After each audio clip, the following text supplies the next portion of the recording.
मन्नाथ श्री जगन्नाथ मद्गुरु श्री जगद्गुरु मदात्मा सर्वभूतात्मा तस्मै श्री गुरवे नमः। नमस्कार दर्शक बंधु, आज कलिंग टीवी राशिफल कार्यक्रम को आपण मानक स्वागत। आज राशिफल कार्यक्रम आरंभ करने पूर्व प्रथम आम जाणीना कौन रही आज दिन पंचांग। आज हूँ डिसेम्बर मास 13 तारिख 2022 मसीहा बिछा 28 दिन पौष मास कृष्ण पक्ष पंचमी तिथि मंगलवार अश्लेषा नक्षत्र कर्कट चंद्र। आज अमृत समय व शुभ बेला प्रातः 6:15 ठार 7:04 पर्यंत और 8:59 ठार 11:52 पर्यंत। आज राहु काल वरिष्ठ काल अशुभ काल दिवा 7:37 ठार 8:58 पर्यंत और अपराह्न 1:02 ठार 2:23 पर्यंत। आज हूँ मकर राशि घात बार घात चंद्र नहीं। ये थिला आज दिन पंचांग। एवं आसतु जाना आज दिन में जन्मग्रहण करता व्यक्ति मान व्यक्तित्व संपर्क में। आज हूँ डिसेम्बर मास 13 तारिख 2022 मसीहा जार मूलांक हूँ 4। आज दिन में जन्मग्रहण करता व्यक्ति माने साधारणतः कठिन परिश्रमी होता, समृद्धिशाली होता, साहाय्यकारी होता, दक्षता संपन्न होता, परोपकारी होता, त्यागशील मनोवृत्ति थाए। यह सहित से विशेष भाव में पर पाई जीवन देवाक प्रस्तुत होता। एवं आसतु जाना आज दिन में 12टी राशि राशिफल केमिति कटिब से आज दिन। प्रथम मेष राशि आम देखा अश्विनी मेष 1/1। अश्विनी मेष जात व्यक्ति मानकर जदि आप किसी बिजनेस करुँचे खनि कारखाना किंबा किसी लीज नौ बिल्डर्स काम करुँचे किंबा आप कंट्राक्ट करुँचे देखिए आजिका दिन में अर्थहानि निंदा अपवाद कर्म क्षेत्र में लॉस हो। आपन कहीं धोखा दे पारे मिछटारे केस रे फसई दे पारते। गुरुजन वर्गर लोक मैंने आपन को हैरान करदेबार यथेष्ट संभावना रही। द्विजा मेष जात व्यक्ति मानकर परिवार वर्ग में सुख शांति रहा। विशेष भाव में गुरुजन वर्गर लोक मैंने असंतोष हे। घर किसी अशुभ समाचार मिल। अर्थगत समस्या नहीं क्या सहित पाटितुंड हो पारे। घर भर कौन से द्रव्य चोरी हो पारे। पिला माने विशृंखलित हो पारते।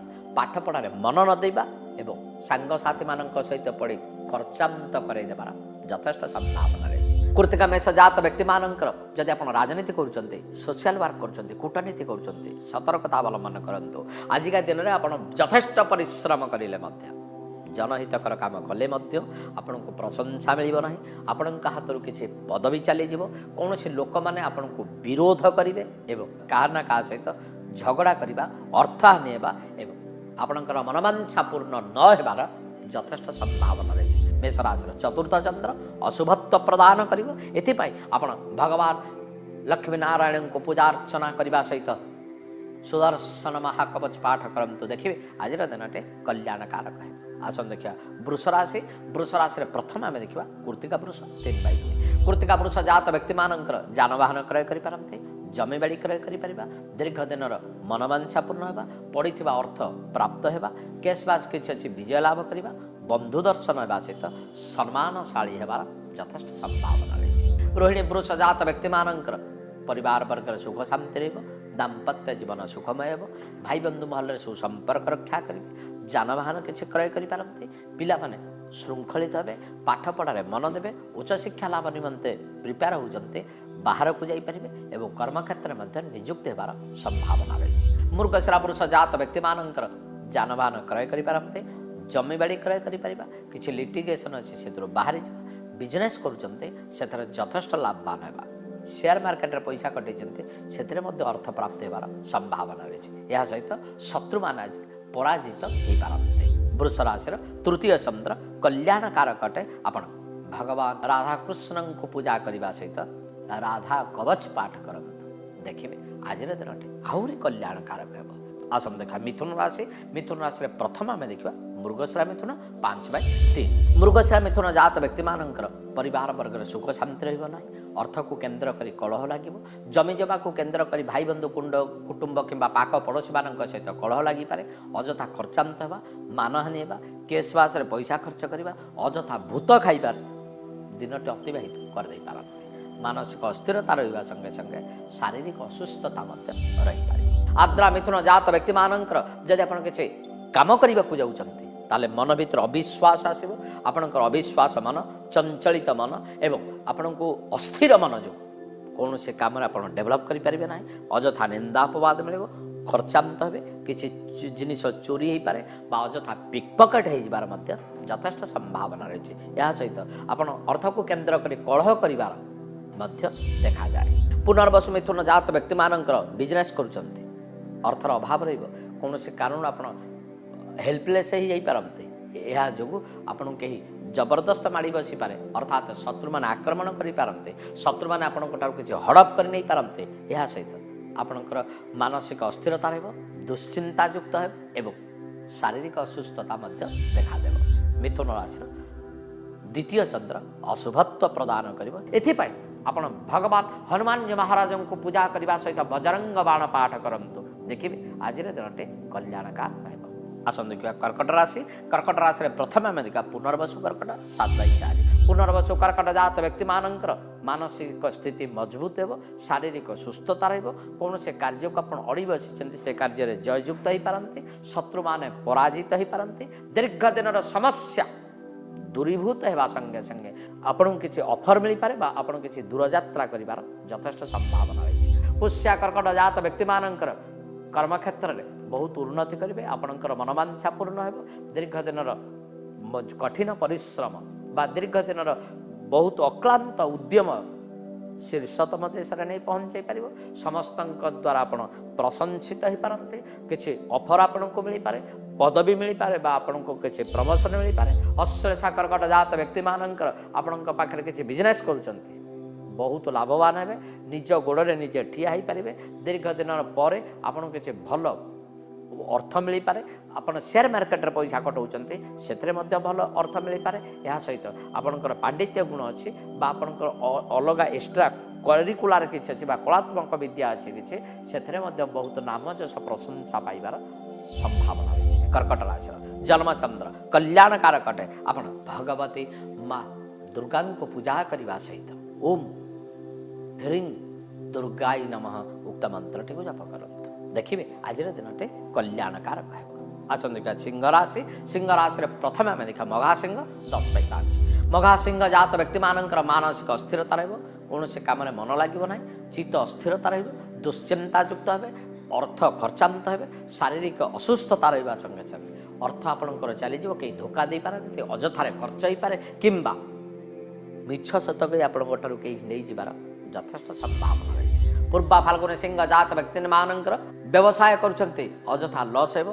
निंदा अपवाद कौन से कम आपंकर मन लगे ना दीर्घ दिन पुंजित अर्थ बा दीर्घ दिन संचित अर्थ से सब बेकार जीव अजथा खर्चांत हो चोरी हो जापे इत्यादि एथिपाई आपणकर मानसिक टेंशन बढ़ी कौन सी निरुपाय आपण मन में नेगेटिव थॉट्स आसबार यथेष्ट संभावना रही उत्तरा फाल्गुनी सिंह जात व्यक्ति मानकर कर्मक्षेत्र निंदनीय हम कौन से कार्य आप कर ब्लेम हो पारते अर्थ लोलुप जो अर्थ लोभ जो आप धरा पड़ पारते कर्मक्षेत्र विच्युत हो पारते कहीं आपन को गाली मंद करदे पारे आक्रमण कहीं करें यह सहित आपण कहीं विश्वास जन्म हड़प कर अर्थ संभावना रही सिंह राशि द्वादश चंद्र अशुभत्व प्रदान कर भगवान सीताराम को पूजा करने सहित राम रक्षा स्तोत्र मंत्रटी पाठ करंतु देखिए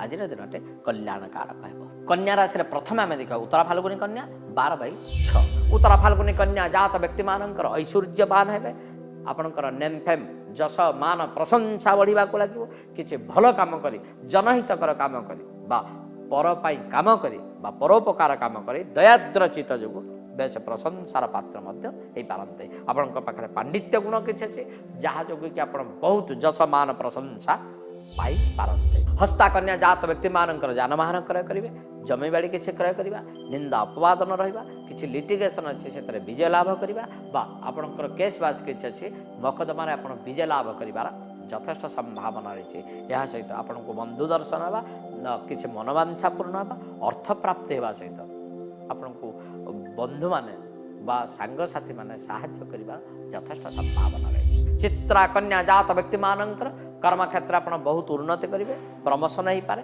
यह सहित ଆପଣଙ୍କ ଶାରୀରିକ ସୁସ୍ଥତା ରହିବା, କୌଣସି କାରଣରୁ ଆପଣଙ୍କୁ କିଛି ଅଫର ମିଳିବା, ତ ଗୁରୁଜନମାନଙ୍କର ଆଶୀର୍ବାଦ ରହିବା। ଏହା ସହିତ ଯଦି ବାହାରେ କେହି ରହୁଛନ୍ତି ତାହେଲେ କିଛି ସଂଗଠନମୂଳକ କାମ କରୁଛନ୍ତି ତାହେଲେ ବି ଆପଣଙ୍କୁ ବହୁତ ଭଲ ରେଜଲ୍ଟ ଦେବା ସହିତ ମାନ ପ୍ରଶଂସା ବଢ଼ିବାର ଯଥେଷ୍ଟ ସମ୍ଭାବନା ରହିଛି। କନ୍ୟା ରାଶିର ଏକାଦଶ ଚନ୍ଦ୍ର କଲ୍ୟାଣକାରକ ଅଟେ। ଆପଣ ଭଗବାନ ଲକ୍ଷ୍ମୀ ନାରାୟଣଙ୍କୁ ପୂଜା ଅର୍ଚ୍ଚନା କରିବା ସହିତ ଓମ୍ ନାରାୟଣାୟ ବିଦ୍ମହେ ବାସୁଦେବାୟ ଧୀମହି ତନ୍ମୋ ବିଷ୍ଣୁ ପ୍ରଚୋଦୟାତ୍ ଉକ୍ତ ମନ୍ତ୍ରଟିକୁ ଜପ କରନ୍ତୁ। ଦେଖିବେ ଆଜିର ଦିନଟି ଆହୁରି କଲ୍ୟାଣକାରକ ହେବ। ଏବେ ସମୟ ଯାଇ ଦର୍ଶକ ବନ୍ଧୁ ଆଜିର ରାଶିଫଳ କାର୍ଯ୍ୟକ୍ରମରେ ଗୋଟେ ଛୋଟ ବିରତି ପରେ ମୁଁ ଆପଣମାନଙ୍କୁ ବାସ୍ତୁ ଉପଚାରରେ କହିବି। ଯଦି ଆପଣ ପଶ୍ଚିମ ପଟ ଗୃହର ବା ପଶ୍ଚିମ ମୁଖ ଗୃହର କିଛି ବାସ୍ତୁ ଦୋଷ ରହିଯାଇଛି, କ'ଣ ପ୍ରତିକାର କଲେ ସେ ବାସ୍ତୁ ଦୋଷ ଖଣ୍ଡିତ ହେବ ଓ ଘର ଉପରେ କିଛି ଖରାପ ପ୍ରଭାବ ପକାଇ ପାରିବ ନାହିଁ। ଦେଖିବା ଏଇ ଛୋଟ ବିରତି ପରେ।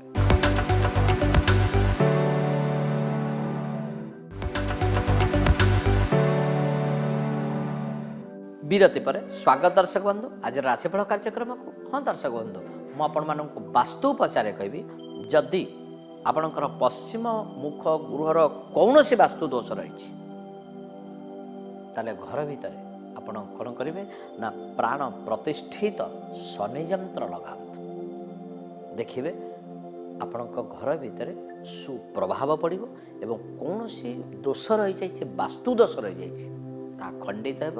କିନ୍ତୁ ଆପଣ ପ୍ରତ୍ୟେକ ଦିନ ସେ ଯନ୍ତ୍ରକୁ ପୂଜା କରିବେ, ଶନିଙ୍କର ମନ୍ତ୍ର ମଧ୍ୟ ଜପ କରିବେ। ଏବେ ଆସନ୍ତୁ ଜାଣିବା ଅବଶିଷ୍ଟ ରାଶିର ରାଶିଫଳ କେମିତି କଟିବ ସେମାନଙ୍କର ଆଜିର ଦିନ। ତୁଳା ରାଶିରେ ପ୍ରଥମେ ଆମେ ଦେଖିବା ଚିତ୍ରା ତୁଳା 14/7। ଚିତ୍ରା ତୁଳା ଜାତ ବ୍ୟକ୍ତିମାନଙ୍କର କର୍ମକ୍ଷେତ୍ରରେ ନିନ୍ଦା ଅପବାଦ ଲାଗିବ। କୌଣସି କାରଣରୁ ଆପଣ କିଛି କାମ କରିଛନ୍ତି, ଭୁଲ କାମ କରିଛନ୍ତି, ଧରା ପଡ଼ିଯାଇପାରନ୍ତି। ଶତ୍ରୁମାନେ ଆପଣଙ୍କୁ ହଇରାଣ କରିଦେଇପାରନ୍ତି। ଆପଣଙ୍କ ଗୁପ୍ତ ତଥ୍ୟ ବାହାରେ ପରିପ୍ରକାଶ କରିପାରନ୍ତି। କୌଣସି କାଗଜପତ୍ର ଡକୁମେଣ୍ଟସ୍ ହଜେଇ ଦେଇପାରନ୍ତି। କର୍ମକ୍ଷେତ୍ରରେ ପ୍ରମୋସନ ବ୍ରେକ୍ ହେବା ସହିତ ନିନ୍ଦା ଅପବାଦ ଲାଗିବାର ମଧ୍ୟ ଯଥେଷ୍ଟ ସମ୍ଭାବନା ରହିଛି। ବିଶେଷ ଭାବରେ ଆପଣ ଶୋକାକୁଳ ଅବସ୍ଥାରେ ଆଜି ଦିନଟି ଅତିବାହିତ କରିଦେଇପାରନ୍ତି। ସ୍ୱାତି ତୁଳା ଜାତ ବ୍ୟକ୍ତିମାନଙ୍କର ମାନସିକ ଯନ୍ତ୍ରଣା ମିଳିବ, ଶାରୀରିକ ଅସୁସ୍ଥତା ମିଳିବ। ସମସ୍ତେ ଆପଣଙ୍କ ଠାରୁ ଦୂରେଇ ଯାଇପାରନ୍ତି। ଆପଣଙ୍କୁ କେହି ଧୋକା ଦେବା, ବିଶ୍ୱାସରେ ବିଷ ଦେବାର ଯଥେଷ୍ଟ ସମ୍ଭାବନା ରହିଛି। ଅର୍ଥ ହାନିବା, ନିନ୍ଦା ଅପବାଦ ରହିବା, କର୍ମକ୍ଷେତ୍ରରେ ନିଯୁକ୍ତି ହେବା ପାଇଁ ପରୀକ୍ଷା ଦେଉଛନ୍ତି, ଫେଲ୍ ହେଇଯିବା ଏବଂ ପିଲାମାନେ ଯଦି ଉଚ୍ଚଶିକ୍ଷା ଲାଭ ନିମନ୍ତେ ପରୀକ୍ଷା ଦେଉଛନ୍ତି ସେଥିରେ ମଧ୍ୟ ସକ୍ସେସ୍ ନ ହେବାର ଯଥେଷ୍ଟ ସମ୍ଭାବନା ରହିଛି। ବିଶାଖା ତୁଳା ଜାତ ବ୍ୟକ୍ତିମାନଙ୍କର ଆଜିକା ଦିନରେ ଯଦି ଆପଣ କିଛି ବିଜନେସ୍ କରୁଛନ୍ତି, ହୋଟେଲ ରେଷ୍ଟୁରାଣ୍ଟ ଇତ୍ୟାଦି କରିଛନ୍ତି, ବସ୍ତ୍ରର ଭଣ୍ଡାର କରିଛନ୍ତି, ଅଳଙ୍କାର କିଛି ବିଜନେସ୍ କରୁଛନ୍ତି, ଦେଖିବେ ଆଜିକା ଦିନରେ ଅର୍ଥହାନି ହେବା, କୌଣସି ଦ୍ରବ୍ୟ ଚୋରି ହେଇଯିବା, ହଜିଯିବା, କିଛି ଜିନିଷ ଭାଙ୍ଗିଯିବା, ଲୋକମାନେ ଅକଥା କହିବା ଏବଂ ଆପଣଙ୍କୁ କେହି ଗାଳି ଗୁଲଜ ଦେବା ସହିତ ବହୁତ ବିଜନେସ୍ରେ ଲସ୍ ହେବାର ସମ୍ଭାବନା ରହିଛି। ତୁଳା ରାଶିର ଦଶମ ଚନ୍ଦ୍ର ଅଶୁଭତ୍ୱ ପ୍ରଦାନ କରିବ। ଏଥିପାଇଁ ଆପଣ ଭଗବାନ ଶଙ୍କରଙ୍କୁ ପୂଜା କରିବା ସହିତ ଓମ୍ ତତ୍ପୁରୁଷାୟ ବିଦ୍ମହେ ମହାଦେବାୟ ଧୀମହି ତନ୍ମୋ ରୁଦ୍ର ପ୍ରଚୋଦୟାତ୍ ଉକ୍ତ ମନ୍ତ୍ରଟିକୁ ଜପ କରନ୍ତୁ। ଦେଖିବେ ଆଜିର ଦିନଟି କଲ୍ୟାଣକାରକ ହେବ। ଆସନ୍ତୁ ଦେଖିବା ବିଛା ରାଶିରେ ପ୍ରଥମେ ଆମେ ଦେଖିବା ବିଶାଖା ବିଛା 16/8। ବିଶାଖା ବିଛା ଜାତ ବ୍ୟକ୍ତିମାନଙ୍କର ପରିବର୍ତ୍ତନ ଘଟିପାରେ। ଦୀର୍ଘ ଦିନ ପରେ ଆଜି କିଛି ଖୁସି ଖବର ମିଳିପାରେ। ମନ ଭିତରେ ଶାନ୍ତି ଭାବ ପଳେଇ ଆସିପାରେ। ପ୍ରଶାନ୍ତ ଚିତ୍ତ ଏବଂ ପ୍ରଫୁଲ୍ଲିତ ଚିତ୍ତ ହେବାର ସମ୍ଭାବନା ରହିଛି। ଆଜି ମନ ଖୁସିରେ ଆପଣ କିଛି ପାଇପାରନ୍ତି। ଅର୍ଥ ପ୍ରାପ୍ତି ହେବା, ଯଶମାନ ପ୍ରଶଂସା ପ୍ରାପ୍ତି ହେବା, ବନ୍ଧୁ ଦର୍ଶନ ହେବା ଏବଂ ଦୀର୍ଘ ଦିନ ପରେ ଆପଣଙ୍କର କିଛି ରହିଯାଇଥିବା ବକେୟା ଅର୍ଥ ମିଳିବାର ଯଥେଷ୍ଟ ସମ୍ଭାବନା ରହିଛି। ଅନୁରାଧା ବିଛା ଜାତ ବ୍ୟକ୍ତିମାନଙ୍କର ମାନସିକ ଯନ୍ତ୍ରଣା ମିଳିବ ନାହିଁ, ଶାରୀରିକ ସୁସ୍ଥତା ରହିବ। କର୍ମକ୍ଷେତ୍ର ଆପଣ ଡେଭଲପ୍ କରିପାରନ୍ତି। ଦୀର୍ଘ ଦିନ ମନୋବାଞ୍ଛା ପୂର୍ଣ୍ଣ ହେବ, ପ୍ରମୋସନ ଘଟିପାରେ, ଶତ୍ରୁମାନେ ପରାଜିତ ହୋଇପାରନ୍ତି ଏବଂ ଦୀର୍ଘ ଦିନ ପରେ ଆପଣଙ୍କ କିଛି ସମସ୍ୟା ରହିଛି ସେଗୁଡ଼ିକ ଦୂରୀଭୂତ ହେବାର ଯଥେଷ୍ଟ ସମ୍ଭାବନା ରହିଛି। ଜ୍ୟେଷ୍ଠା ବିଛା ଜାତ ବ୍ୟକ୍ତିମାନଙ୍କର ଆଜିକା ଦିନରେ ଆପଣ କିଛି ବାହାରେ ରହୁଛନ୍ତି, ବିଜନେସ୍ କରୁଛନ୍ତି, ଯଥେଷ୍ଟ ଉନ୍ନତି କରିବେ। ଅର୍ଥଗତ ସମସ୍ୟା ରହିବ ନାହିଁ, ମାନସିକ ସ୍ଥିରତା ରହିବ। ଦାନ ଧର୍ମରେ ଆଜି ଦିନଟି ଅତିବାହିତ କରିବେ। ଧାର୍ମିକ କ୍ଷେତ୍ରରେ ଅତିବାହିତ କରିବେ। ଦରକାର ପଡ଼ିଲେ ଆପଣ କିଛି ତୀର୍ଥଯାତ୍ରା ମଧ୍ୟ କରିବାର ଯଥେଷ୍ଟ ସମ୍ଭାବନା ରହିଛି। ବିଛା ରାଶିର ନବମ ଚନ୍ଦ୍ର କଲ୍ୟାଣକାରକ ଅଟେ। ଆପଣ ଭଗବତୀ ମା ବଗଳାମୁଖୀ ଦେବୀଙ୍କୁ ପୂଜା କରିବା ସହିତ ଓମ୍ ହ୍ରିଂ ପୀତାମ୍ବରୈ ନମଃ ଉକ୍ତ ମନ୍ତ୍ରଟିକୁ ଜପ କରନ୍ତୁ। ଦେଖିବେ ଆଜିର ଦିନଟି କଲ୍ୟାଣକାରକ ହେବ। ଆସନ୍ତୁ ଦେଖିବା ଧନୁରାଶି धनुराशि प्रथम आम देखा मूलाधन मूलाधन जात व्यक्ति मान धनहानि निंदा अपवाद नर्व जनित समस्या सृष्टि हो पाए कौन से कारण आप बंधन भितर पड़ जापारती दुर्घटनाग्रस्त हो पारती दीर्घ दिन मनोवांछा अपूर्ण रही पारे एवं आपड़ किसी कम करने को जाऊँच से बाधा विघ्न होगा सहित निंदा अपवाद रही संभावना रही पूर्वाषाढ़ा धनु जात व्यक्ति मान कर्म क्षेत्र निंदा कौन से कम करने को जाऊँच हैरान हे दीर्घ दिन पर आप किसी नूतन कर्म क्षेत्र नियुक्ति होगा जाऊँच फसल फाटिज कर्म क्षेत्र आप अर्थ आनी धरा पड़ पारती माली मकदमा हो पारे अजथा ब्लेम हो पारते उत्तराषाढ़ा धनु जात व्यक्ति मान जब आप बिजनेस करुँच अर्थर अभाव देखा निंदा अपवाद लोक मैंने आपको धोखाधारी करेंगे चोरी कर किसी नहीं पारती या सहित आप शेयर मार्केट पैसा कटे ताले अर्थ बुड़ीज कौन से कारण आप दुर्दिन युक्त हे दुर्दिनग्रस्त हे आपड़ जब किसी कम करने को प्लां कर जॉइंट बिजनेस करुँच लॉस होबार यथेष्ट संभावना धनुराशि अष्टम चंद्र अशुभत्व प्रदान कर भगवान लक्ष्मी नारायण को पूजा करने सहित ओम तद्विष्णुम परम पदम सदा पशंति सूर्य दिव्य चक्षुरातम उक्त मंत्र टी जप कर देखिए आज दिन कल्याणकारक आसन देखा मकर राशि प्रथम आम देखा उत्तराषाढ़ मकर 21/10 उत्तराषाढ़ मकर जात व्यक्ति मान कर्म क्षेत्र बहुत उन्नति कर ऐश्वर्यशाली कर दीर्घ दिन मनोवांछा पूर्ण हो प्रमोशन घटी पारे नूतन कर्म क्षेत्र नियुक्त हो पारते पिला माने अपेक्षा किसी पाइबा आजिका दिन ऐश्वर्य प्राप्त होगा कर्म क्षेत्र नियुक्त होबार यथेष्ट संभावना रही श्रवण मकर जात व्यक्ति मान परिवार वर्ग सुख शांति दाम्पत्य जीवन सुखमय हो वैवाहिक समस्या किसी अच्छी दूरीभूत हो पिला माने पाठ पढ़े मन देवे उच्च शिक्षा लाभ निमंते प्रिपेयर कर सक्सेस हो जाइए जानवाहन किसी क्रय कर यथेष्ट संभावना रही धनिष्ठा मकर जात व्यक्ति मान जानवाहन क्रय करते जमीबाड़ी क्रय करें दीर्घ दिन मनोवांछा पूर्ण हो आप संगठनमूलक किसी नेतृत्व नौ कम से विजय लाभ करने यथेष्ट संभावना रही एवं देखा मकर राशि सप्तम चंद्र कल्याणकारक अटे मात्र मकर राशि घात बार आपन को सामान्यतः बाधा सृष्टि करें एपाई आपण भगवान हनुमान जी महाराज को पूजा करने सहित ओम आंजनेयाय विद्महे वायुपुत्राय धीमहि तन्मो हनुमत प्रचोदयात् उक्त मंत्र टी जप करते देखिए आज दिन आहरी कल्याणकारक आसन देखा कुंभ राशि प्रथम आम देखा धनिष्ठा कुंभ 23/11 धनिष्ठा कुंभ जात व्यक्ति मान ऋण रोग शत्रु वृद्धि करेब सांगसाथी मैंने आपण दूरीभूत हो पारती अजथा संपर्क भितर भटा सृष्टि हो पारे अकस्मात रोग देखा दे पारे धनहानि निंदा अपवाद रहा सहित आप किसी रोगाक्रांत कर मानसिक भारसाम्य को हरइबार यथेष्ट संभावना अच्छी शतभिषा कुंभ जात व्यक्ति मान परिवार वर्गर दुख रुखर अभाव अशांतिकर परिवेश आप रही पारते पिला माने विशृंखलित होगा पाठ पढ़ार मन न दबा सांगसाथी मान सहित पड़ी बुलबारे समय अतिक्रांत करदे पारती यह छड़ा आपड़ जब किसी कम करने को बाहर नूतन कर्मक्षेत्र नियुक्ति निमंते परीक्षा दौर कि उच्च शिक्षा लाभ निमंते परीक्षा दौरान से बाधा सृष्टि होबार यथेष्ट संभावना रही पूर्व भाद्रव कुंभ जात व्यक्ति मान वाणिज्य करुँच छोटकाटिया प्राइवेट कंपनी आप लुहा लकड़ी बिजनेस करुँच देखिए आजिका दिन में अर्थहानि निंदा अपवाद कर्म क्षेत्र में करज ग्रस्त हो पारती दीर्घ दिन तपस्या आप किसी उन्नति न कर यथेष्ट संभावना रही कई दुर्बृत्त आपको ठकी नहीं जापे आपन को कई लालसा देखे हड़प कर नहीं जाबार यथेष्ट संभावना रही कुंभ राशि षष्ठ चंद्र अशुभत्व प्रदान कर भगवती माँ कालींकर पूजा करने सहित क्रीं क्रीं क्रीं दक्षिण कालिकाय नमः उक्त मंत्र टी जप करते देखिए आज दिन कल्याणकारक है आसन देखा मीन राशि प्रथम आम देखा पूर्व भाद्र महीन 25/12 पूर्व भाद्र महीन जात व्यक्ति मान धन संतान वृद्धि कर अर्थजनित समस्या दूरीभूत कर आपणकर पांडित्य गुण आपणकर ज्ञान आपणकर गुण जो बेस प्रशंसित हे विशेष भाव में आपणकर जब किसी एक्सट्रा करिकुलर अच्छी कला विद्या अच्छी नाचिबा गाइबा लेखिबा अच्छी से यथेष्ट उन्नति कर संभावना रही उत्तर भाद्र महीन जात व्यक्ति मान कर्म क्षेत्र आप डेभलप करेंगे निंदा अपवाद रहा कौन से कारण आपको बहुत ଅଫର ମଧ୍ୟ ମିଳିପାରିବ। ଦୀର୍ଘ ଦିନର ମନୋବାଞ୍ଛା ପୂର୍ଣ୍ଣ ହେବ ଏବଂ ବାହାରକୁ ବିଦେଶ ଗ୍ରସ୍ତ କରିବାର ମଧ୍ୟ ଯଥେଷ୍ଟ ସମ୍ଭାବନା ରହିଛି। ଏହା ସହିତ ଆପଣଙ୍କୁ କିଛି ଭଲ ଅଫର ମଧ୍ୟ ମିଳିପାରିବ। ରେବତୀ ମୀନ ଜାତ ବ୍ୟକ୍ତିମାନଙ୍କର ଯାନବାହନ କ୍ରୟ କରିପାରନ୍ତି, ଜମିବାଡ଼ି କ୍ରୟ କରିପାରିବା। ଦୀର୍ଘ ଦିନର ସମସ୍ୟା ସମାଧାନ ହେବା, କୌଣସି ଅବଷ୍ଟ୍ରାକଲ୍ ରହିବ ନାହିଁ। ଆପଣଙ୍କୁ କିଛି ଭଲ ଅଫର ମିଳିବା ସହିତ ମାନ ସମ୍ମାନ ବୃଦ୍ଧି ହେବ, ଅକସ୍ମାତ ଧନ ପ୍ରାପ୍ତି ହେବ ଏବଂ ଆପଣଙ୍କୁ ଯଶମାନ ପ୍ରଶଂସା ବଢ଼ିବାର ଯଥେଷ୍ଟ ସମ୍ଭାବନା ରହିଛି। ମୀନ ରାଶିର ପଞ୍ଚମ ଚନ୍ଦ୍ର କଲ୍ୟାଣକାରକ ଅଟେ। ଆପଣ ଭଗବାନ ଲକ୍ଷ୍ମୀ ନାରାୟଣଙ୍କୁ ପୂଜା କରିବା ସହିତ ଓମ୍ ନମୋ ନାରାୟଣାୟ ଉକ୍ତ ମନ୍ତ୍ରଟିକୁ ଜପ କରନ୍ତୁ। ଦେଖିବେ ଆଜିର ଦିନଟି କଲ୍ୟାଣକାରକ ହେବ। ଏ ଥିଲା ଆଜି ଦିନରେ 12ଟି ରାଶିର ରାଶିଫଳ। ଏବେ ଆସନ୍ତୁ ଦେଖିବା ଯଦି ଆମ ଜନ୍ମ ଜାତକରେ ବା ଜନ୍ମ କୁଣ୍ଡଳୀରେ ଗୋଟିଏ ଯୋଗ ରହିଛି, ତାହା ହେଉଛି ବହୁ ଧନ ଉପାର୍ଜନ ଯୋଗ।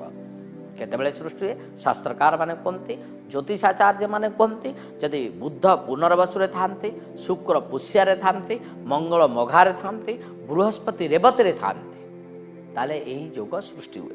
ଏହି ଯୋଗ ସୃଷ୍ଟି ହେଲେ ଯୋଗଜାତ ବ୍ୟକ୍ତିମାନେ ଅସ୍ତ୍ରଶସ୍ତ୍ର ବିଦ୍ୟାରେ ନିପୁଣତା ହାସଲ କରିଥାନ୍ତି, ପରିବାର ବର୍ଗରେ ବହୁତ ଉଚ୍ଚକୁ ଯାଇଥାନ୍ତି, ଧନ ଉପାର୍ଜନ କରିଥାନ୍ତି ଏବଂ ଆପଣଙ୍କର କିଛି ଯଦି ହଇରାଣିଆ ରହିଛି ବା କୌଣସି କାର୍ଯ୍ୟ ଅଧାରେ ରହିଛି ସେଗୁଡ଼ିକୁ ପୂର୍ଣ୍ଣାଙ୍ଗ କରିଦେବାର ଯଥେଷ୍ଟ ସମ୍ଭାବନା ରହିଛି। ବିଶେଷ ଭାବରେ 42 ବର୍ଷ ପରେ ଆପଣଙ୍କୁ ସଫଳତା ପ୍ରାପ୍ତି ହେବ।